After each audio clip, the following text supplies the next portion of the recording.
And then in another account in 1902, Myths of the Cherokee, ethnographer James Mooney described a dim but persistent tradition of ancient people who preceded the Cherokee in lower Appalachia and were driven out by them. Accounts often describe them as having white skin and credit them with building the ancient structures in the area. So that's coming from the Cherokee. And again, the academics will say, these guys are writing this. Some of these folks are writing this to discredit the Native American. Native Americans. So this is why this subject is so controversial, because each side calls the other racist. And there's all this kind of back and forth between these camps. Well, and it's a very effective weapon, like you said. We've started kind of getting around some of these circles, and it's just, for me, it's hilarious because we want to go and check out everything and go to all these different events, and we're absolutely not taking anyone's side. I will go see Dr. Lepper. I've seen him talk numerous times. Haven't met him yet, but he gives fantastic lectures. And so, I'll go and see, Jeffrey Wilson talk, Ross Hamilton talk. I haven't seen Jim Vieira or Hugh Newman or any of those guys talk, but I've heard them on podcasts and they're great. Right. And to say that Jim Vieira and, Sarah Farmer and Jason Jarrell and these guys, I mean, these books are huge. Yeah. There's they're not tons of information in these books, and there's tons of sites. Everything's cited, where some of the sites in Giants on Record come from the Smithsonian magazine, or from the Smithsonian their own website. Right. So, there's accounts of the Smithsonian field journals where the Smithsonian Institute is writing about finding giant skeletons, different institutions and colleges. And so they're documenting it to then come out later, getting a little bit ahead of ourselves. Yeah. Okay. You're good. Sorry. It's going on a rant. I had to stop myself. Whoa, that was close. I almost... Hold back. Yeah. Hold back on the giant. All right. So the next part this is my favorite. This might be my favorite part of the episode. Giant accounts in town halls, newspaper articles, writings like the American Antiquarian and Oriental Journal. There's town halls, press. And so this is the cover of the American Antiquarian Oriental Journal, Volume 9. Thanks, Stone. We found this, like I said, free on Google Books, and amazing sketches of some of these sites and earthworks, like really early sketches of these geometric, interesting sites that you find all over the place. And these guys were on the ground documenting all this stuff, doing surveys, digging up mounds, finding bones, finding artifacts. This is from the volume 9, and this is from page 176, and this is written by Pizarro Cook, and it's 1864 in Lennoxville, Crawford County, Wisconsin. This is the west bank of the Kickapoo River. All right. In a land called Kickapoo. Yeah, Jack Black. The skeleton, there was a skeleton of a giant that was exhumed. It was 14 feet below the surface, 8'2" in length. That's a center. That's a big one. Or really talented forward. And so there were bear claw necklaces found, a lynx pipe found. A lot of pipes. Yeah. So, these workmen, they're digging up these mounds, and they're all over the place. And so this is just one of the accounts. The pipe bowl was finely wrought into a figure of an animal, apparently a lynx. There were 2 layers of human bones above him.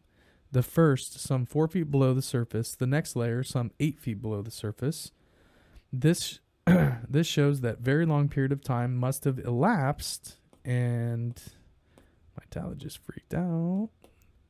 And so the giant was entered, and we have no reason to suppose that the giant was buried at first 14 feet below the surface. I have this theory about the internment that he was buried. So these guys are writing about it's really cool. They have their own theories. They're really trying to figure out who this mound builder culture was. And they kind of write openly before a lot of this information starts to kind of get tightly, controlled in a way Right. once the institution of the Smithsonian and some of these institutions get established. Right. And so this is kind of before these antiquarian journals were kind of before all that. Right. And then we have another image here, the antiquarian, and this is again on page 176 as well. And this is 6 miles below the mouth of the Suquehallic River. And one of the agents or employees of the Smithsonian Institute at D.C. exhumed the remains of another skeleton at a size which was calculated to be about 9 foot in length.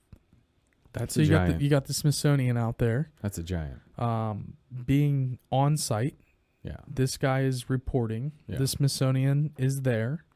And, they find a copper breastplate or the copper gorgets and a large hatchet. So that's right there in this American Antiquarian. And then page 176, there's a third account, and that's 3 miles northeast of where the first giant remains were found. And it was a huge man lying on his back. The limbs, head, and were all in perfect form. And this figure was about 8 rods in length, found with a polished bird sculpture. So these are just 3 accounts that I found. There are others. Just wanted to kind of present. It's not just newspaper articles and town halls. These are people from universities. You see the Carnegie Museum popping up in these antiquarian journals. Like, you got some pretty legit guys. This is, again, before archaeology starts, is really, truly established. Right. And so very cool. And so here's some newspaper articles we're going to go through. And we're going to start with, there's giant skeletons found in a cave in New Mexico.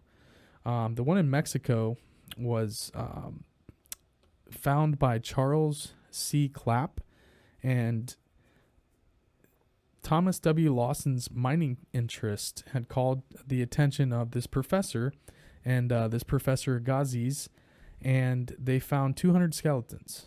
This is nuts. Okay, and some of the men were above 8 feet in height. That's a lot. And so what he says is this is the burial place of a race of giants who antedated the Aztecs.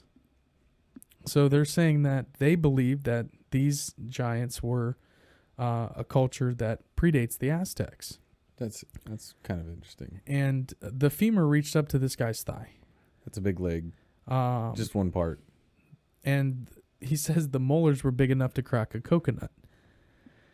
So the teeth are always in perfect condition in some of these accounts. And then here, there's one really cool one in New Mexico. And the archaeologists send an expedition to explore graveyards in New Mexico where bodies are unearthed. And this is, by the way, both of these are New York Times articles. So New York Times has always been highly regarded. Now I'm not so sure these days. But they've always been highly regarded and respected journalism. Right. So there's a ton of New York Times. I mean, you can go for $1 a month and get a subscription to New York Times, and you have the full archive of every single newspaper going way back to the 1800s. Right. And so that's where we found these. Right. I signed up for the New York Times archive. And so these are from their own website. You just do a quick search, giant skeletons, and you start finding these reports. These 1902. Mm-hmm. 1908. And so there's a race of giants that were discovered near Guadalupe, New Mexico. Antiquarians and archaeologists are preparing an expedition further to explore that region. This determination is based on the excitement that exists among the people of a scope of the peoples of scope of country near Mesa Rico, about 200 miles southeast of Las Vegas, where an old burial ground has been discovered that has yielded skeletons of enormous size. Luciana Quintana, on whose ranch the ancient burial plot is located, discovered 2 stones that bore curious inscriptions, and beneath these bones of a frame that could not have been less than 12 feet in length, the men who opened the grave say the forearm was 4 feet long, Sweet Jesus. and that it ranged, and that it was well preserved jaw, and the lower teeth ranged from the size of a hickory nut to that of a large walnut in size. That's a big tooth. So You can crack a coconut with that. You can So, definitely crack a coconut with that. yeah, no doubt.